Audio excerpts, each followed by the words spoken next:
Africa is waking up, and no one will be able to close the eyes of Africans on our realities. No one will be able to come and divide us, to impose what they want on us. Before we continue with this powerful speech of Ibrahim Traore, who's the president of Burkina Faso, the youngest president in Africa continent, it is very important we provide some critical context. This unapologetic speech, it was delivered in Ghana during his visit of the inauguration of the new president of Ghana, just after the French President Emmanuel Macron have come in his press conference to insult African nations for the fact that they decided to chase France out from their country. In his address, Macron accused African countries for being ingratitude for the fact that they chased France out of their country. Please keep in mind that these troops were removed in Africa countries because they failed with their mission to keep terrorists from not attacking the government. Macron accused these African leaders that they have failed to address the real problem. They are now busy blaming France for failing to stop these terrorists. You even went far by calling them names and saying that these people, they are nothing compared to the leadership which France has been imposing in Africa for all these years. Emmanuel Macron even went far saying that African nations, they should be saying thanks to France because it is all thanks to France that today they can consider or call themselves as sovereign countries. Without France, African countries, they were nothing. This have raised a lot of angers among Africans around the world. And there were no one who have to be left behind, such as Ibrahim Traore, because this is the man who have stand in the first position in order for him to chase this Western from his country. Before we get to listen to what Ibrahim Traore have said to Emmanuel Macron, we first need to refresh your mind of what Emmanuel Macron have said that had motivate or push Ibrahim Traore to becoming so hard on Emmanuel Macron. Non, la France n'est pas en recul en Afrique. France is not lagging behind in Africa. It is simply lucid. It is reorganizing. I say this because when I read a good part of our press and a lot of comments, people looking with the glasses of yesterday say, "It's terrible, Africa. We are disappearing." No, we chose to move in Africa. We chose to move because we had to move. One, we looked at our past relationship, memorial, cultural. We factualize it. We assume it. We tell each other the truth, but we do not give in to disinformation and interference. Two, we had a security relationship. It was of two natures, in truth. There is a part, it was our commitment against terrorism since 2013. We were right. I think we forgot to say thank you. It does not matter. It will come with time. Ungratefulness, I am well placed to know it. It is a non-transmissible disease to man. And I say this for all African governors who did not have the courage, vis their public opinions, to wear it. None of them would be with a sovereign country today if the French army had not deployed in this region. And I have a moving thought for our soldiers who sometimes gave their lives and fought for years. We did well. We left because there were coups d'etat, because we were there at the request of sovereign states who had asked France to come. From the moment there were coups d'etat where people said, our priority is no longer the fight against terrorism. It is this or that that matters. France no longer had its place because we are not the suppliants of putschists, so we left. And then we decided, this is the second part, to reorganize our military presence. Why? Because we had, in a way, a remnants, and we fed ourselves a post-colonial speech. Because in the countries of Francophone Africa, there was this story, and so we had left a presence installed in our bases. Did it still have a justification? Not so much. Was that the radiance of France? No. Greetings to all those who served. It was no longer there, and it was no longer understood. It was used. That is to say that all the activist networks I mentioned came to say, look at the French, they have a camp with 2,000 soldiers there. So they are going to prepare a coup d'etat, and all the possible misinformation was used against us. So we patiently, and I thank Jean-Marie Bockel, I thank him on a personal, and for this mission, because he is one of those who lived in his flesh, in the flesh of his family, what I mentioned earlier. but he led patiently in connection with the ministers in the CMAI, this mission. And so we proposed to the African heads of state to reorganize our presence. As we are very polite, we left them the primacy of the announcement. And you are not wrong, it was us who, and sometimes we had to push them. But not because we are polite and correct and that we reorganize ourselves, that it would be necessary to turn against us by saying they are driven out of Africa. I can tell you that in many of these countries, we did not want to remove the French army or even reorganize it, but we assumed it together. This is the partnership. And so, yes, we are opening a new security and defense partnership. We will have strategic bases. Djibouti is part of it. That is why it is of a completely different nature. I mentioned it in front of our soldiers. It will be perennial, stable, because it is regional. And we will ask our partners to know how to express their needs in terms of defense. And we will do more training, more equipment, more information, more contracts during the defense period. We will qualify the threat with them, and we will also invent a new relationship, as we did in recent years with Benin. An unprecedented relationship, as we will do with Nigeria, where we started a strategic dialogue that did not exist until then, which was an aberration, etc. A strategic defense partnership, uninhibited, but future. And beyond that, the African continent is a continent of growth. And beyond that, we are too frivolous. I also say this because once I read it, always in the press, French people's glasses are obsessed with French-speaking Africa. We must look at French-speaking Africa with pride. We have interests there. We have dear friendships with leaders in civil society and elsewhere. But we did make the first big trip from Nigeria to France 25 years ago, a few weeks ago. 25 years. You know that a country has 250 million inhabitants. We did make the first visit to Kenya. Can you imagine that? We did go back for the second time to Ethiopia, a country with more than 100 million inhabitants. We consolidated an energy strategy and investment with South Africa. Our glasses on Africa are no longer the right ones when we talk about Africa. It is a continent where there are great emerging countries, where there is rampant potential for growth, and we are sometimes disinvesting. And so we have to be bold, rethink our financing, and on this we must, as an interministerial, rethink our financing to take more risks and support more risks. One of the biggest mistakes Emmanuel Macron made from this speech, he thought maybe him saying all these things, it was going to convince many Africans in order for them to turn their back against these African leaders who had this bold courage to chase France, America, the British out from their country. But forgetting that actually this kind of a speech is what it is, end up even wakening up the whole entire Africa from all over around the world. They are coming harsh on him and giving him, teaching him the true story of what Africa have done for France and what France never done for Africans. Captain Ibrahim Traore could not keep quiet about that. He have to come and tell France that.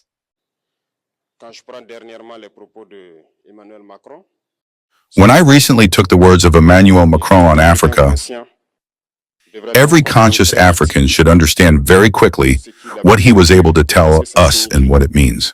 General Tianet said not long ago that the change of tactics or strategies of the French forces in Africa, I think he came to confirm it,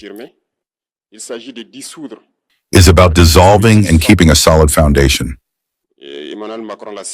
Emmanuel Macron said it so well that we can only thank him for this sincerity, even if some wanted to put the powder in the eyes of their population. But reality ends up catching up too. They will not leave some countries. They have just dissolved the system. You will no longer see them in bases, but in the embassies, they will be there. They will build security companies to secure their companies that exist in these countries. But the soldiers will be there. You will no longer see them in uniforms or gathered in bases. That's all it means. They will reorganize, but they will be there. He spoke of politeness towards certain heads of state by giving them the primacy of announcing the breakup or the departure of the French forces. It doesn't matter to us much, we can say, But all we know is that if you want to break up with these imperialist forces, it's simple. We denounce the agreements. It all starts there. I think that the example of Chad, in any case, is palpable. They started by denouncing the agreements. Otherwise, if we don't denounce the agreements, just say that the bases are leaving, we haven't done anything. Because the problem is in the colonial agreements of defense that have been signed since independence.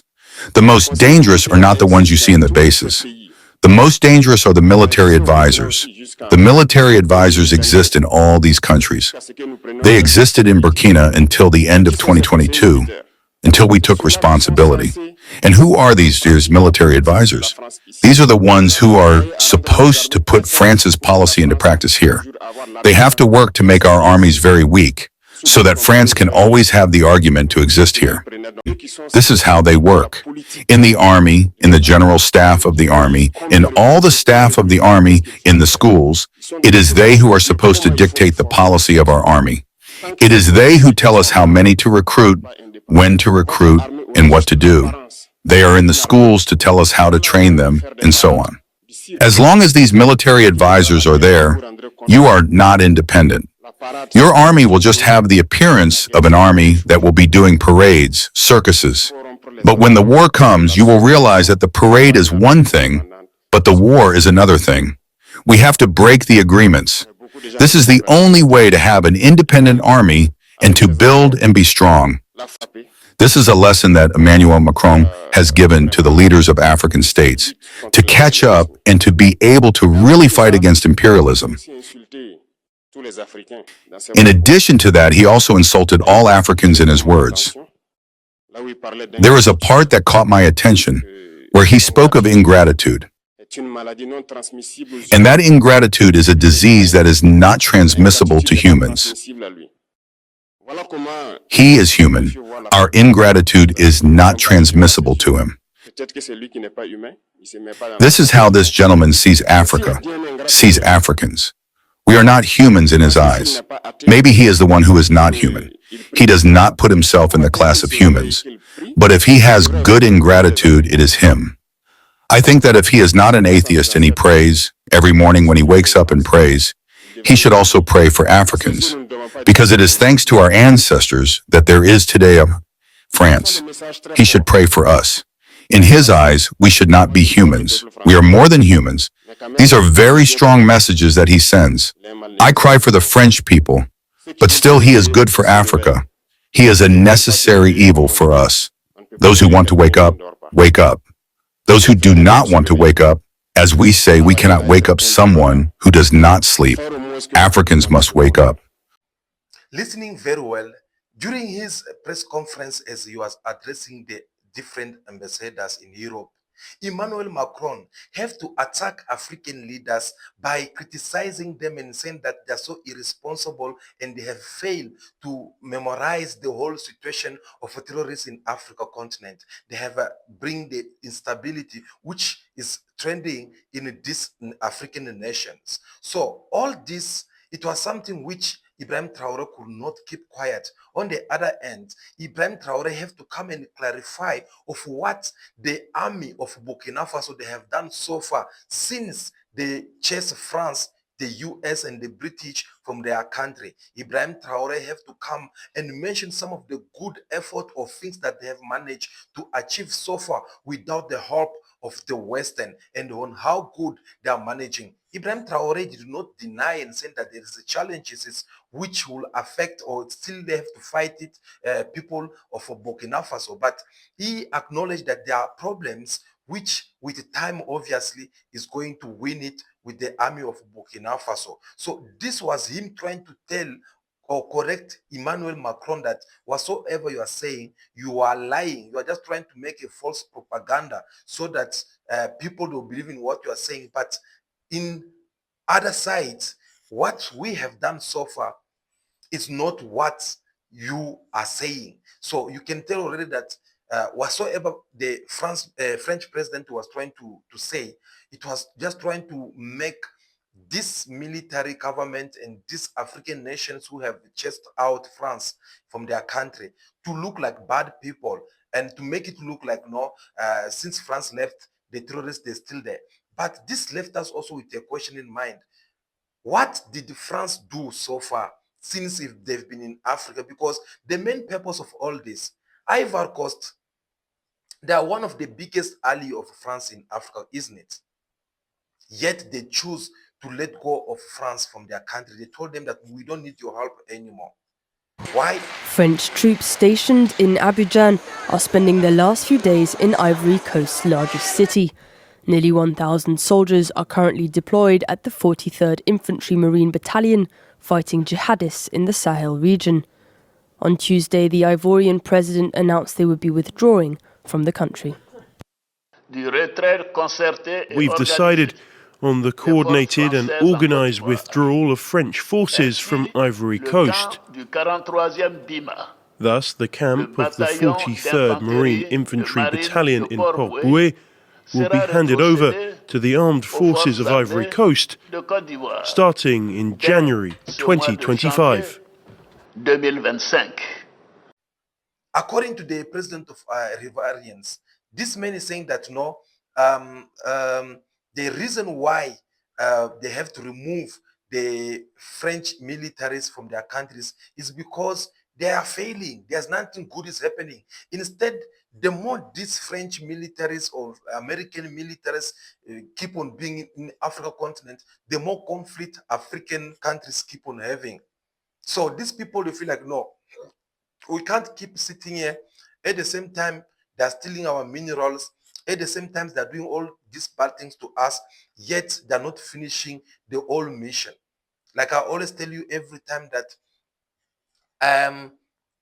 these people being in Africa continent, obviously, they enjoy it when there's more conflict in Africa, so that then they'll keep on benefiting from African minerals, so that they'll keep on seeing on how they can change from one side to another side of taking different leaders and put them in power so that they'll be at their service. So Ibrahim Traore could not let them do such a thing.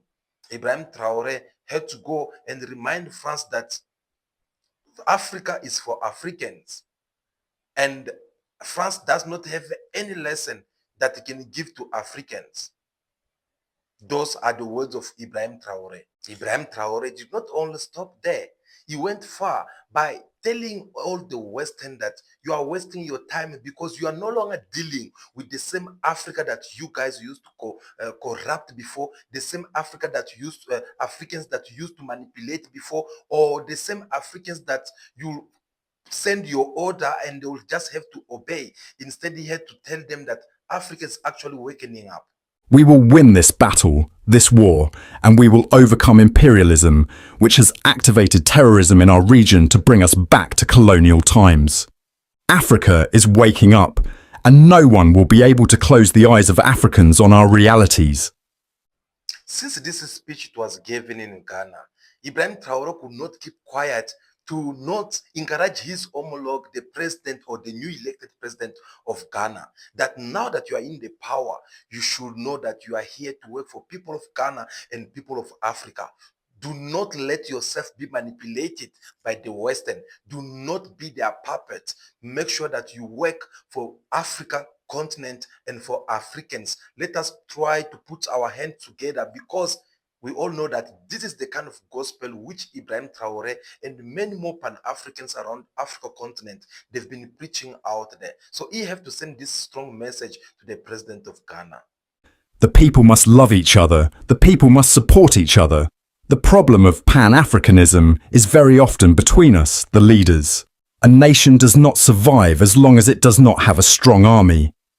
We cannot imagine that in this 21st century, we will continue to import almost all of our food from abroad while we have huge potential in land. If we lose our culture, we lose our identity. This is why we have established a day specially dedicated to our roots. Vision for Burkina Faso and Africa.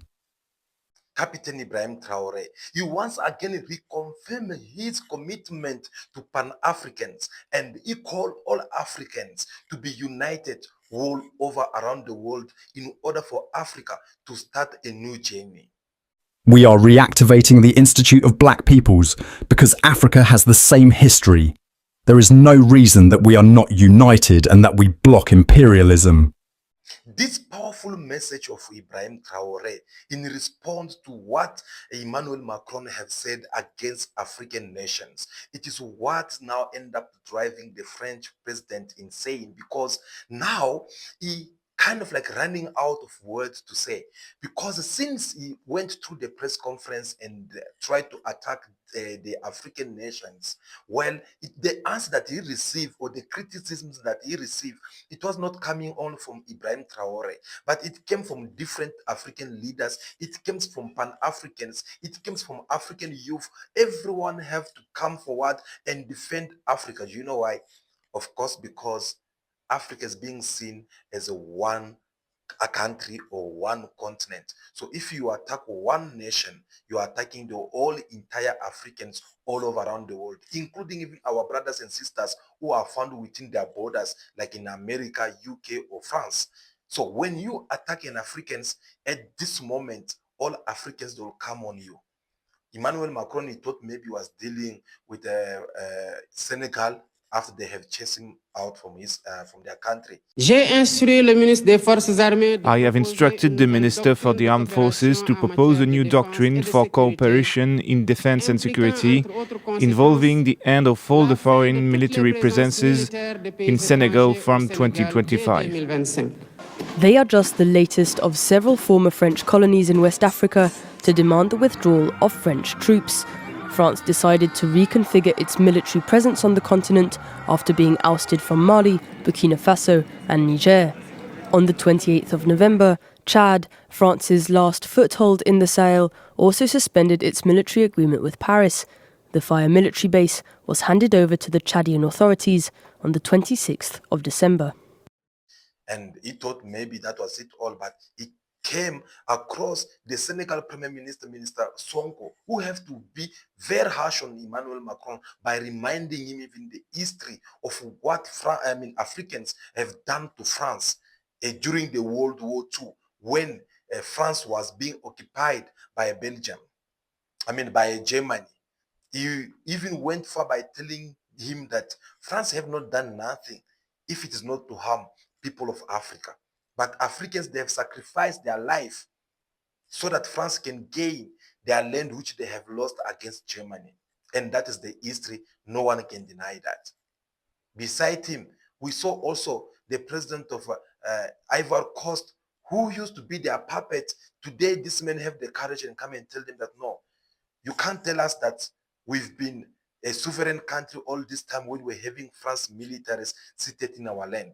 The true freedom of people of Ivory Coast, it has started from the moment when we had the courage to chase you out. So that it is something which Emmanuel Macron could not now understand, how things have reached to this point, how Africans, they are now chasing him and his troops out of Africa continent. It is only Djibouti and two more countries which still have France military troops. But looking at how things are sitting on the table, obviously these countries, they'll have to go again and remove France from their country. With all this being said, our take in all this is to tell you guys that as Africans, as Pan-Africans, this is a good opportunity which is coming right on our way so that we can free ourselves. But we can't just free ourselves and leave our fellow Africans being tied. We need to free up each other. We need to open these chains. Like if I open mine, I help you to open yours. We help someone else to also open theirs, so that at the end of the day, all of us, we can be free. And once all of us were free, which means the whole entire Africa is going to be free as well. It all started with Burkina Faso, followed by Mali, followed by Niger. Then we have Chad, we have Senegal, and the last country, it was Ivory Coast of Didier Drogba. These countries, they have the courage to say no to the Western. They chase the Western out from their country. In the world of politics, seeing on how these people used to treat Africans, this is a very strong message. This is actually the true beginning of our true freedom. Do you know why? Because now that France, they are outside of these countries, the next things it will be like this country, they won't be able to have a word to say on France politics, or on African politics. They won't have a last word to say who's going to be a president there, or who's going to take these minerals, or who's going to take these tenders, because now they'll be controlling these things more easily. Because what they've been doing all this time actually was something which has to do of them coming in Africa, pretending that they're coming to help Africans after putting instability in these African countries. And once you give them a chance for them to go in, they'll start now stealing. They'll start now raping our women and children. They'll start now committing serious crime, all in the name of them trying to go ahead and kill these terrorists. But the terrorists, they don't die. They don't get to finish. And me, every time I keep on telling you, these so-called terrorists, these so-called rebellions, how do they get to survive in the bush? They are having guns, they are having food, they are having women, they are even giving birth to children. They are living their life like nothing happened. How do they get to this point? And you'll find out that the government of this country, they'll be looking for these rebellions, but there's no way they'll find them. For what reasons? Of course, because these people are well protected by the same people. You might ask yourself a question to say, what am I saying? Let me give you some of the things which shows that these so-called terrorists and rebellions, they are well protected by the Western. You find out, like, the chief in command of maybe of Boko Haram, or maybe one of the Congolese rebellions, is well searched everywhere. People are searching for him or her. They're never gonna find them. But you're still gonna find out a BBC journalist, or maybe a British, France 24 journalist. They'll leave Europe or America. They'll come in Africa soil. They'll go all the way in the bush, and then they'll locate these people and they'll do interview with them. After they do this interview, you ask yourself a question: how did them get in touch with them? How did them get to where these people are hiding? And even if they have discovered all this place, they don't have the courage to come and give the secret, or to expose these people to all this government who are looking for these terrorists. Look here, for an example. Here is the chief of the rebellions in the Democratic Republic of Congo. This man is a wanted man by the government. But look at here very well. He's sitting with a journalist, and this journalist, looking at her very well, she's from the Western, and which means they have taken enough time for them to have an appointment whereby this journalist have to go all the way in Africa and give them an interview. Can you tell already on how these people operate?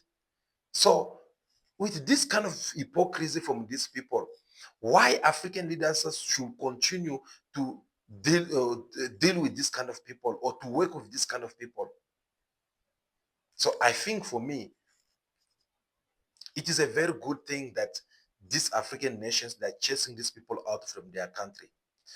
We chase them like the way they're chasing MONUSCO in different parts of countries. Let us be united as Africans.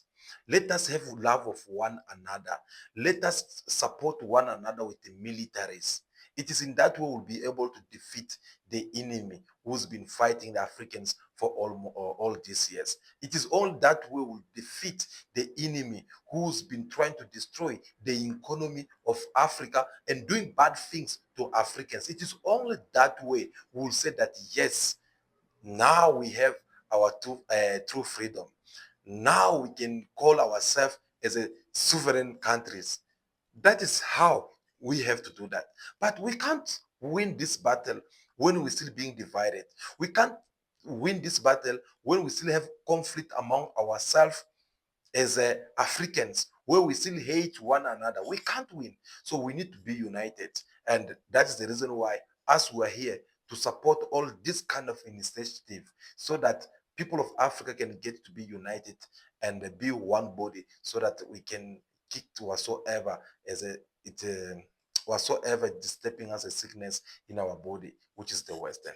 Guys, I believe that will be all. Show us your support. by liking this video in your numbers. If you are Pan-Africans and you believe in the unity of Africans in order for us to free ourselves from our former colonial, give us your thumbs up, like this video. We really do appreciate that. But above all, give us also your thoughts in the comment section. Tell us what you think about what we just discussed with you, and tell us what you think about the answer which Ibrahim Traore have given to the French President Emmanuel Macron after he have try to disrespect African nations. So we're looking forward to see also what's your thought.